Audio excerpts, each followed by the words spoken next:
Joining us in the trenches with Dave Lapham, brought to you by First Star Logistics, is the recipient of a game ball from the Buffalo Bills victory. Tight end coach, James Casey. Man, did his group step up. 10 catches, 13 targets. They caught 10 of them for 101 yards and 2 touchdown passes. Joe Burrow threw 2. Both worked to the tight ends. Unbelievable effort. Irv Smith Jr. catches 1. Drew Sample catches 1. Big plays in this football game. And James Casey was the guiding light. He does an unbelievable job coaching the tight end group. And of course, everybody's like, got to trade for a tight end before the trade deadline. Got to improve that position group. James Casey just said, okay, guys, let's keep our nose to the grindstone. Let's cover every single detail. Let's be ready. We want to make no mistakes. No assignment error is acceptable in any football game at the tight end position. Do not sleep on the Bengals tight ends. They proved why against the Buffalo Bills.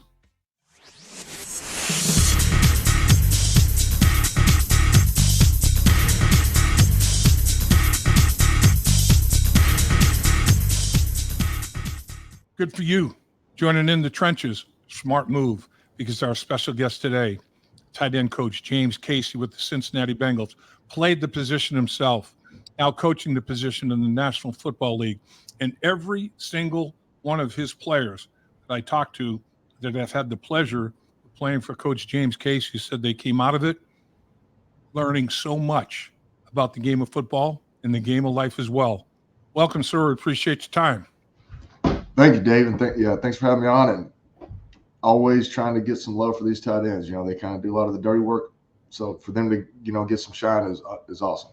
It is, and how about the performance that the tight ends put forth in a football game? A must win. You want to play well against the better teams in the AFC, and you couldn't have asked for more out of your position group against Buffalo. 10 catches, 101 yards. Joe Burrow threw 2 touchdown passes. Tight ends caught those touchdown passes. One heck of a night, wasn't it? Oh, it was an amazing night. I mean, Sunday night football with all their peers watching, and a lot of eyeballs on them, and a big AFC matchup like that. It was I was just proud of the guys and just happy for them to, how tight ends go. Like sometimes you don't get a lot of opportunities, and sometimes you may get a couple, and sometimes you have games like that where just the way the game goes, like you get more opportunities than you usually do. And just like I've been talking about all year to these guys about, we've been doing some good things, a lot of stuff that doesn't get noticed in the run game and pass protection and route stuff, where sometimes our job is to get covered. We're trying to grab the safety so we can get Jamar and T and TB and open, but just always be ready for your opportunities, because you never know where they're going to come. And that's what kind of hamstring us a little bit early in the season, as we had a couple of chances here and there, and we could, I'm sure the guys wish they could have had some of those plays back. And that's how it goes in football, though. Sometimes it doesn't work out, but they do things the right way, and then you have games like that where it just so happens everything comes together and you get those opportunities. And now they've raised their standard up a little bit. What did it mean to you after the game, Coach, when Zach Taylor tossed you a game ball because of the play of the tight ends? And I know all the tight ends were excited about that. And in typical James Casey fashion, you tossed the football to Irv Smith Jr. I mean, right away, it's like, hey, here you go, guys. I mean, but that had to be a prideful moment for you to be recognized like that, and well-deserved. Yeah, it means everything coming from the head coach. But it did give me the heebie-jeebies a little bit as a tight end coach. Like I want to, it's not about me at all. Then I'll try to stay out of the way a lot of times and just make sure we're focused on my tight ends and they're doing their job. And because Zach and Brian and some of the other positions, they got a lot more stuff going on, even though we got to know a whole bunch of stuff. But we're also, just the nature of our position is being unselfish, being team players, and then when he gave me the ball, it means a lot. But it's not like I did much. Like they're the players are out there, the ones doing it. So I should have got Irv's attention first, but I just had to get it in my hands as quick as possible, because they're the ones that are making all the plays. I'm just trying to help them as much as I can. You're right, though. The tight end position, I mean, relied on to run block at the end of the line of scrimmage, pass protection. They're involved in let's pick up and blocking defensive ends a lot of times, and everything that goes along with that. And then making sure that they're doing what they're supposed to do from a route running standpoint in the passing game. I mean, that is a lot of responsibility. That's a plethora of assignments. And that's one thing that all your players talk about with you, coach, is that, man, you are just, the attention to detail is extraordinary, and they go into every football game knowing exactly what they're supposed to do, how they're supposed to do it, when they're supposed to do it. And, mistakes, they're not tolerable. I mean, you just don't make mistakes. You do a great job with your guys that way. I appreciate, it's, I appreciate you saying all those things. And it is, I'm biased, of course, because all I do is watch tight ends all the time, coach tight ends, and I'm constantly just thinking about tight ends. I played tight end, so I'm biased, but I think, tight ends are some of the, like as far as just human beings, like the great tight ends that can block and stuff, they're some of like the upper echelon type of people, because you got to be unselfish. You got to be really, really smart to know all the things they got to know. You got to be really tough, because we're overmatched in everything we do. Whether we're blocking, Myles Garrett or TJ Watt, like they're bigger than us. They get paid millions of dollars. And, we, some tight ends get paid millions and millions, but some tight ends don't. And they still got to match up just as if they were an offensive tackle that's getting paid millions to block those guys. And we got to do the same thing, but we're just tight ends doing it. So, nobody really ever cares or pays attention to it, but it's important. And same thing in pass protection, blocking. We're matched up on defensive ends, not all the time, but sometimes the pass protections, we're one-on-one with, they're a freakazoid, defensive end like Von Miller or something like that. And we got to block him just as if the tackle was.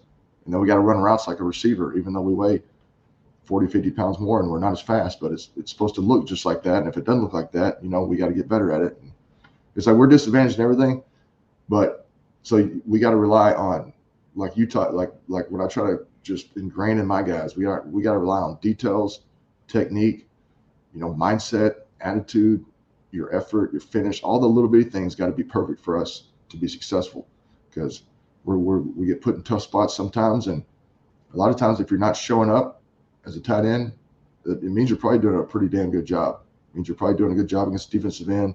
He's not in the backfield. You're not getting edged or beat inside. And so if you're just kind of going through the game, and a lot of stuff that we do, it doesn't get shown up because most people are just watching the football, during the game, or if you watch on TV, you just watch where the football goes. You don't really see what the guys that are blocking do. You don't really see the guys that are running off on certain routes. And so you got to be unselfish, and they are. And we, I appreciate the heck out of getting some, showing some love for the guys this week. And then, but it's still, it's still back to the basics. A lot of our stuff we do is blocking, and then capitalizing when we get those opportunities. Drew Sample, I think, is a great example. I can picture him in my mind, straining and giving everything he has, blocking an edge rush defensive end like you described, and Joe Burrow throwing a touchdown pass because he was able to get that done. Just fighting every inch of the way, giving ground grudgingly, as the old saying goes, and just working. And then, he's rewarded with a touchdown. And take us through what that call, the timing of that call was outstanding, and what Drew had to do and how he executed it so well to pick up that touchdown that he did. No, I mean, it was really a great, obviously great call by Zach and Brian, and unbelievable job by Burrow to see him. But, Drew's a really smart guy, and he does a lot of different things for us that kind of go unrecognized. But, you see him in the backfield some and doing some pass protection stuff, which is, as an offensive lineman, like there's a lot of stuff going on in pass protection that, most people don't understand about the different fronts, and these NFL blitz packages can get really complex. So he's smart enough to understand that stuff and to get the job done as a blocker. So it gives you freedom as, within our coaching staff to kind of put him in different spots. It makes it tough for the defense to kind of know, is he playing tight end? Is he in the backfield?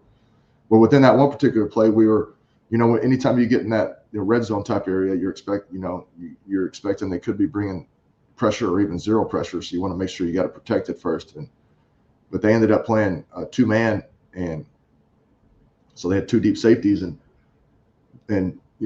Drew's trying to help the offensive line a little bit, like you're always trying to help as you get out, and the guy that was covering Drew just added on to the blitz. Right. And an unbelievable job by Burrow to see that and just dumped it to him. So there's, as you saw, there's nobody on him. And then really most proud of him, breaking the tackle to get in the end zone, because that's something, that's things that, we talk about all the time as a coaching staff, and we work on in practice and individually. So for him to be able to kind of, attack that one guy and kind of sidestep and make Rap miss like that, it's much better to score a touchdown right there even than being in first and goal from the 4 or 5. So for him to score was huge. It was. That was so well executed and so well done, and big play. I mean, massive play. What about Irv Smith Jr.? I mean, he had the unfortunate fumble, and it wasn't due to lack of effort. It was due to trying to do too much. I mean, he's trying to strain and try to get as much as he can, and just lesson learned. Don't expose the ball like that, and if you can avoid doing something like that, and ball security is a big deal. Okay, mistakes happen. The fans, I mean, they want to put him 6 feet under. They want to bury the guy, with one mistake, and Joe goes right back to him. I mean, goes to him to set up his touchdown. Then the route he ran on that touchdown reception. I mean, this dude's got talent now. I mean, big time talent. Made a great catch, great effort on that football. Take us through that sequence and that series of plays that, as you remember, with Irv Smith Jr. Yeah, Irv's been doing a great job. It's hard to pick up the whole offense. As a tight end, you got to know so much stuff, and we did the same thing with Hayden last year, and there were some growing pains too. But it's always easier when you're winning and you're kind of correcting those things. And Irv wants to do, he cares a lot, and he's smart and he's tough, and he's a great guy. Like, he's doing everything right, and he just wants to make, he wants to help and do as much as he can. And like you were talking about last week with the fumble, it's not that he wants so bad to do something. You kind of start pressing a little bit, and it's hard in football to when you're out there and you're not, if you're a pass catching guy and you're not getting the ball thrown to you a lot of times, he's unselfish and not complaining or anything like that, but you just sometimes it's hard to kind of get in the game sometimes, like getting those balls early on. But so that was great for this last game to get him involved early. With like first play he was in there, caught like a little, what we call like a little pivot route, and then great job running after the catch, and then the touchdown play was great to see, because it's like things that experienced veteran route running guys can do, and younger players sometimes don't do as much, and things that we talk about a lot, like to be able to break. The guy had outside leverage on that corner route, and he broke his leverage and gained a little something at the top, but then he stayed vertical to open his hips up instead of just breaking his leverage and running out of it, which a lot of guys do. So he broke his leverage and then pushed vertical to flip his hips, and then quick enough to separate and track the ball in the corner like that, and get, make sure he's in bounds. I was just so happy for him, because he cares. He's worked really hard. He wants to win. He does everything right. And yeah, we've been taking a little heat as tight ends. And I was talking to my wife about, like, I knew they were going to play well that game. Like, I told her before the game, throughout like Wednesday, Thursday, I was like, the tight ends are going to ball out this game, because they care. They know that, they haven't made a couple plays here and there that we wish we should have, and they know they should have made the plays. So they're the type of guys that, they're not feeling sorry for themselves, or they're not complaining about stuff. They're saying, we're going to fix it. And I could just tell throughout the week, like with how they were, that like they were. I didn't know we were going to get that many chances in the past game, but I knew they were going to play great during this game. Man, it was great to see him celebrate too. I mean, like, the pressure was relieved, and pure joy. He gets up and does that celebration. Man, with those knees, I'm thinking I could never even think about doing that with my knees the way they feel right now. But he showed that, and that hamstring has to feel pretty good for him to do what he was doing there. And just watching him do that, I'm thinking, man, I just love that. It's almost like a kid scoring in the backyard to win a touch football game, and he gets up and he's all excited and having fun. And that's, what? The game's still supposed to be fun, man. It's supposed to be like that, and to see him reacting that way, I was like, I love that. I love that big time. It's awesome. And that's exactly like you said, like, we put all the work in when you go out there on Sundays and it's time to play, like, you're supposed to be having fun. But right, like an old coach told me, how you spell fun? W-I-N. Like, it's not fun unless you win. So you're right. We got to win. And then when we're winning and we're doing well, then we can have some fun with it. So you had 4 tight ends up on the roster, for the football game, and all of them contributed, obviously, special teams as well. And special teams is a big deal, and it's going to be a big one in this game. And dominated in the field position aspect of it. Put Buffalo on a lot of long fields. I mean, their best drive start was their 35-yard line, Bengals get a couple of short fields because of turnovers and in Buffalo territory, and that disparity. I mean, it was significant in that football game. Take us through. Give us a little James Casey thumbnail scouting report on your 4 tight ends, whatever that were up for that football game. Any order you so choose. Give us your take on kind of what they do best, what they're all about. Yeah, I love talking about the tight ends. Like, Yep. I get to talk to the guys all the time, but don't ever get to talk to the outside world much. But right, they're all great people. Number one, great people. They're all really. I mean, I think people would be amazed but they would be impressed with how intelligent these guys are, with the amount of stuff that they got to know, and their work ethic. Like, it's the NFL sometimes gets a bad rap with some of the certain guys that the media and stuff focuses on, and as opposed to like some of the everyday guys that are putting all that work in. They're smart and tough, and they're versatile guys. But starting with Irv, he's a little bit undersized, but he's quick. He's athletic. He's a good runner guy. He can run after the catch when he I'm expecting even more of that the rest of the year. And he's a tough blocker. He's limited with his size, and you don't have the long arms. Sometimes the longer guys can kind of get separation from you, but he dang sure is going to put his face in there and go after people as a blocker, which is, as simple as that is, it's rare for tight ends to go after people. And he's a versatile guy. He can catch passes and he can also block. And then Drew is above average, up there in the upper echelon to me as far as blocking tight ends. Like he's a legit blocker on the end of the line of scrimmage, at the point of attack. He's at the point of attack most of the time on these DNs. He can pass protect really well. He's really, really, really intelligent, super intelligent. He can get in the backfield and do some running back stuff. He's played special teams, quite a bit. And he's got, he's not just like a big slug like some of the blocking tight ends are around the league. Like he's not like a super twitchy guy, which some guys just aren't real twitchy, but he's got good straight line speed. Mm-hmm. And, I think the more and more opportunities he gets in the pass game, I think the more he'll be able to show that he can do. And, what the good as our quarterback is a lot of this just being where you're supposed to be. And then when he throws it to you, catch it and get the field. And so, hopefully we get more and more chances. And then Mitchell Wilcox he's year 4 here. And so this is my 4th year with him. Drew, I've been with 5 years, and Mitchell is just like a well-rounded player. I mean, he plays special teams. He can block. He's really, really tough. I mean, up there more so than most people, like really tough. And that, I consider myself a really, really tough guy. So I don't just throw out tough like very often. Like he's a tough guy. He'll go after defenders. You'll see him a lot of times after plays where he'll be kind of getting a little extra in. Yeah. But he's smart enough to know to stay away from personal fouls. But he's not the type of guy like some tight ends where they just go out there and they just get in the way and then they let go and they kind of watch. Like, he ain't watching. He's going after guys. He's like, I tell him all the time, we don't have any friends out there. This is football.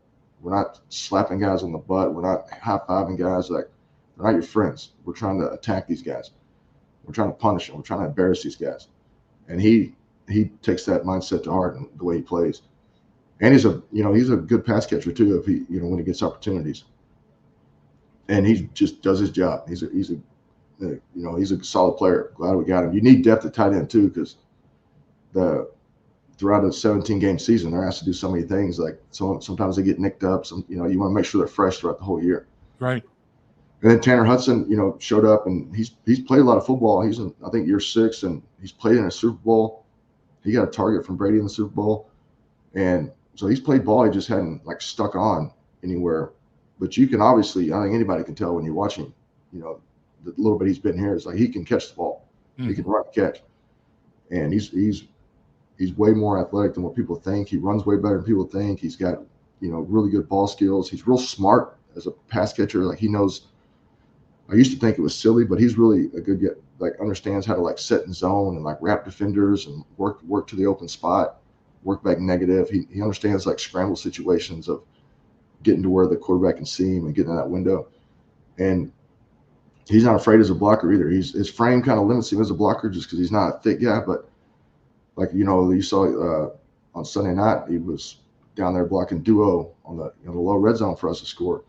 He should have moved the defense a little bit more, but he was there, and Mixon made a great cut.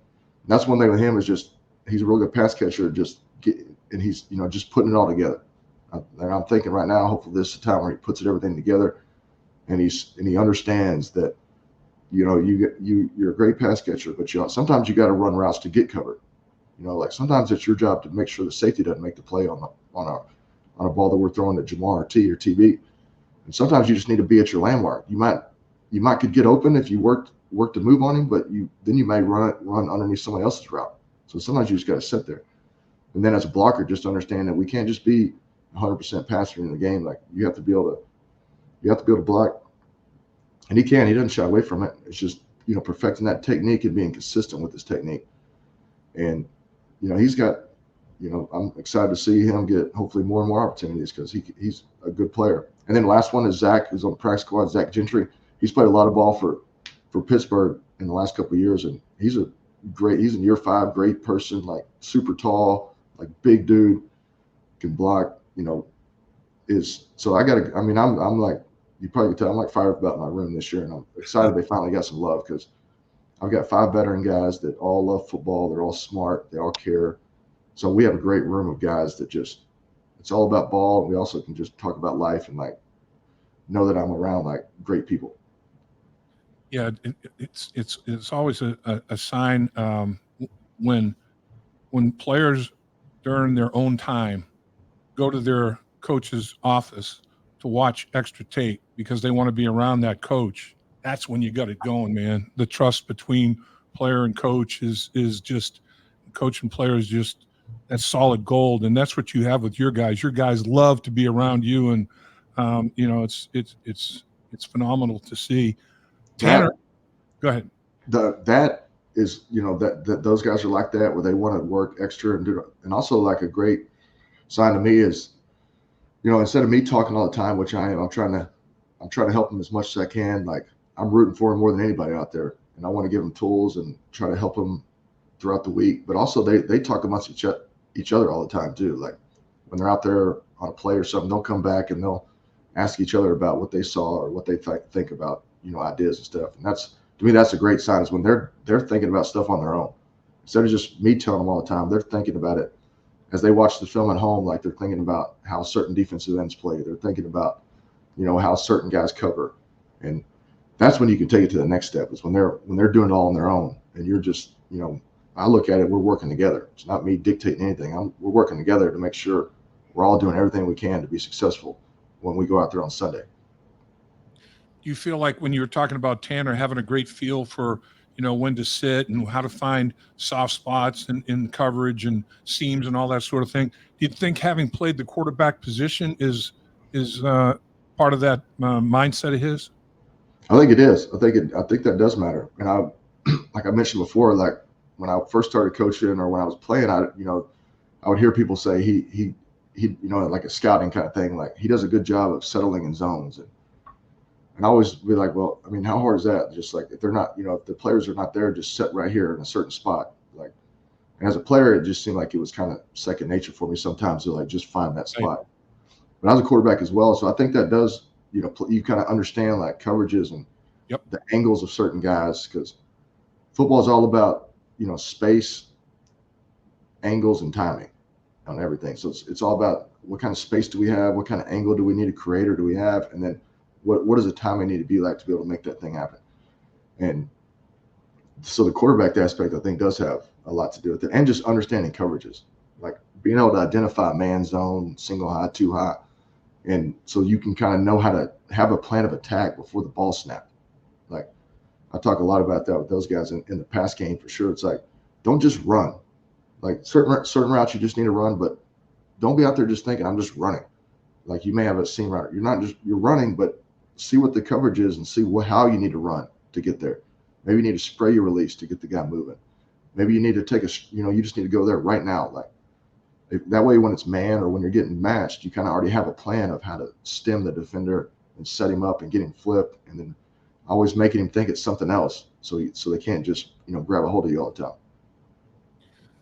Offensively, in the last 2 games, San Francisco 49ers, damn good football team. They could be in the Super Bowl for the NFC. I mean, who knows? And then the Buffalo Bills, we know they're a perennial playoff team. It's turned into a rivalry as such for the Cincinnati Bengals. Offensively, against the 49ers, no penalties. in the offensive side of things in that football game.